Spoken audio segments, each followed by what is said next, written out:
Our next speaker today is Matthew Dowling. Real quickly, though, I skipped over this earlier, and I know we have a lot of people actually that are watching online, which is great. We're streaming live, and I've been getting a lot of text messages from people watching it online, which is great. So that's definitely a really positive thing. To kind of get the overview of the day, Kevin kicked it off. Laura and I were really happy to have Kevin here. Matthew Dowling is going to be our next speaker after that. He'll be followed by Kristen Waters. We'll have a little bit of networking if we have time. Then we'll get into the Get Involved Awards. We'll have a speech from Representative Ryan Ament, and then we'll have the South Central PA Rising Stars presentation. At some point as well today, we will do the link activity. Colin Day knows that we did that last year. Laura knows that we did that last year. It was a lot of fun. It's going to bring all of us together through the link activity. So, Laura, you still having a good time? Yeah. You enjoyed Kevin's speech? Kevin's speech was great. Good. Well, again, Laura's going to introduce the next speaker, Kristen Waters, but I'm going to tell you a little bit about Matt Dowling, who's going to follow Kevin. So Matt Dowling's here, part of the event coordinating team that put this event on today, Coordinated 360. We're very thankful to Matthew and to Dave Sluzeric for all the work that they did in helping to make this a professional event for us to attend, a good event for us to attend, to make sure that we had enough snacks and drinks, which are all free to grab at any time here. We got lots of drinks and snacks, so please feel free. For those watching at home, you cannot have our drinks and snacks. I'm sorry about that, but we'll see you here next year for the event. But please feel free to have some snacks and drinks as we're going along here today.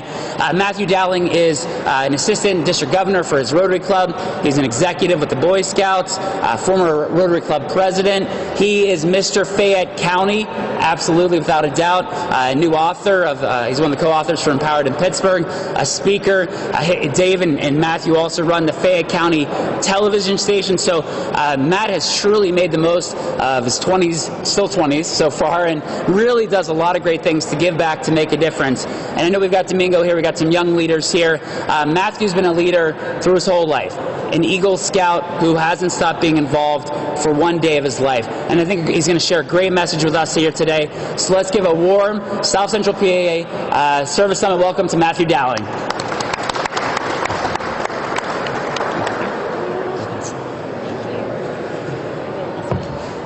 Well, thank you for that introduction, Tom. With an introduction like that, it makes you think about what you're talking about. Like that was a big build-up, but Kevin set us up great this morning with what I'm going to talk about a little bit, because he talked about generational differences, and the generation that I'm living in, the generation that's entering the workforce right now, they are really different in how they operate than generations before them, than people before them were. One of the big key or buzzwords that are out there right now is networking. How many people in the room have been to a networking event within the last 10 days? Networking events? The last month. How about the last month? So almost everyone here in the room has been to a networking event within the last month. Has everyone had a good chance to network today? Why don't we take just 1 second and introduce yourselves to the people around you. Stay in your seats. We'll take just maybe 30 seconds. Go ahead and network a little bit in the room.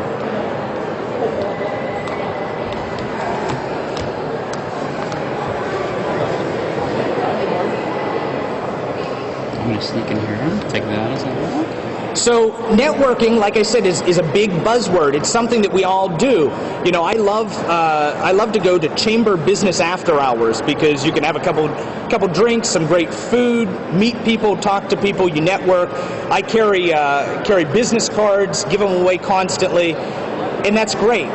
But my question is, where do we go further than just handing out business cards?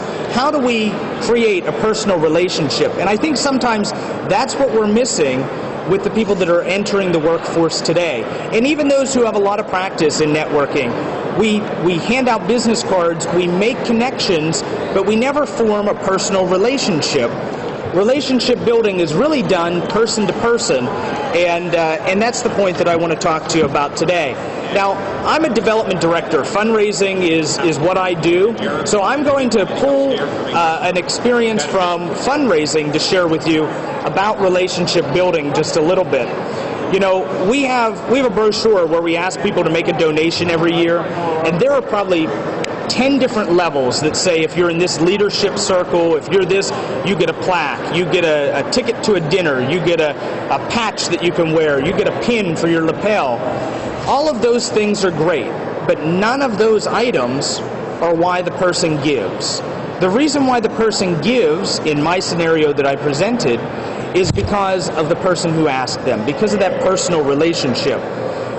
In the fundraising realm, sometimes we refer to that as friend-raising instead of fundraising. But it really applies to you no matter what business or what you're involved in. Once you have a relationship with someone, it's a lot easier to do business with them. Tom gave a little bit about my bio, and I'm going to share with you a story that I wrote in my chapter in Empowered in Pittsburgh. Probably one of my first experiences with real relationship building. I was real active when I was in high school, and I had a family member who joined the staff at the local Chamber of Commerce. It was my Aunt Kathy, and I was pretty close to her. And she said, why don't you come help volunteer at some of the events that we have at our Independence Day Festival and things of that nature. So I did, and eventually I joined as a student member of the Chamber of Commerce. Well, not long after that, I received a telephone call at my parents' house. It was a voice message, and the voice message was from a gentleman whose last name was Kluss. Now, he owns Kluss Lumber Company. They're nationwide, although they're a little bigger in the region where I'm from than maybe this part of the state. But he's operating a billion-dollar business, a very large empire. And as a teenager, I was very confused as to why he had called me. So I called him back, and we sat down and we met. And he said, you know, I was really inspired by seeing the fact that as a teenager, as a student, you joined our Chamber of Commerce. And I need some help with some different projects I'm doing. At the time, the entrance to Uniontown, the city where I live, there's 5 corners that come together at one stoplight, and the buildings that had been there had been condemned, so they tore them down. But Mr. Kluss wanted something very grandiose to enter our city, to show off the pride of the community. And he put together a monument and a park with all of the flags that were part of the original Marshall Plan, because George C. Marshall is from our local town. And he charged me for a short period of time in making sure that those flags were taken care of, that they were changed every 6 months, that we ordered ones that were damaged. And I did that along with his secretary through Kluss Lumber Company. Now, the relationship that I had after that one conversation with that man really changed a lot of things I wanted to do, because as I got a little bit older, as I needed help with fundraising events that I was doing, with things I was doing in my career or through school, that was a phone call that I could make, and a lot of times I would get a positive reciprocated response because we had formed that relationship. So that's one of, as I said, one of maybe the earliest stories that I can remember of relationship building. So we talked about networking already. We talked about the importance of building relationships. Now, how do we build relationships? Okay, I'm going to drop a few breadcrumbs that maybe you can follow along the way. One of my favorite things to do, and I've just implemented this maybe within the last year, but I've seen tremendous results, and I'm sure a lot of you do it already, is sending personal notes to people. I've upped the number of personal notes that I send to at least 10 per week, and it's never a stretch to someone that I need to send a handwritten personal note card. I go through Hallmark stock like I have stock in the company, but you send out those personal note cards, and that's a first step in kind of building that relationship. The written word is really a dying art. So if you sit down and you just thank someone sincerely, that goes a long way. Another key point that I think is important is being sincere, but also sincerely listening. Some of the biggest escapades or problems I've gotten myself into in my personal or professional life have been because I haven't listened to the other person. But when you're building a relationship with someone, the most important thing you can do is listen to them. And not only listen to them, but care about what they're saying, because you will have a greater insight into their psyche, into who they are, and that will go a long way in building that relationship. the final breadcrumb that I have as far as relationship building goes comes from two people that I learned to love growing up. The first one is Mr. Rogers. How many people do I have that were Mr. Rogers watchers? Okay, most of the room watch Mr. Rogers. You love Mr. Rogers. Being from southwestern Pennsylvania, you don't have the choice not to like Mr. Rogers. He's an icon. I even wore a sweater today. Actually, that's just a coincidence. But so Mr. Rogers, he always said, just be you. You're special just the way you are. So my third point to relationship building is be you. Be honest. Don't put up a false persona. Be who you are. I was talking with my colleague Dave a little bit earlier, and he said, what exactly are you going to speak about? And I told him what I was speaking about, that I was going to use Mr. Rogers. And he said, don't you know the old Dr. Seuss quote? And I said, not really. So he shared it with me, and it goes like this. And it's on the same note as Mr. Rogers. Dr. Seuss said, today you are you. That is truer than true. There is no one alive who is youer than you. And that reminds us just to be real in those conversations that we have, in that relationship building. The final thing I'm going to leave you with is something that I learned through an event similar to this that I went to a while back.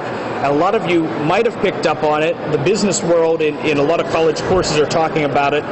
But it's Tuckman's stages of group development.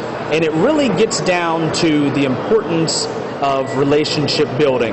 Now, there's 4 stages to group development: forming, storming, norming, and performing. The first stage, you come together because you have an issue. Maybe you've been hired for a job. Maybe you're trying to accomplish something. Then you start to storm. Everyone throws in their own ideas. They're coming from different directions. It takes a while for the situation to work out before it norms.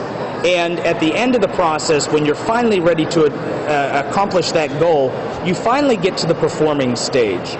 But if you can start personal relationships with people earlier on in the entire cycle, it's going to go a lot faster.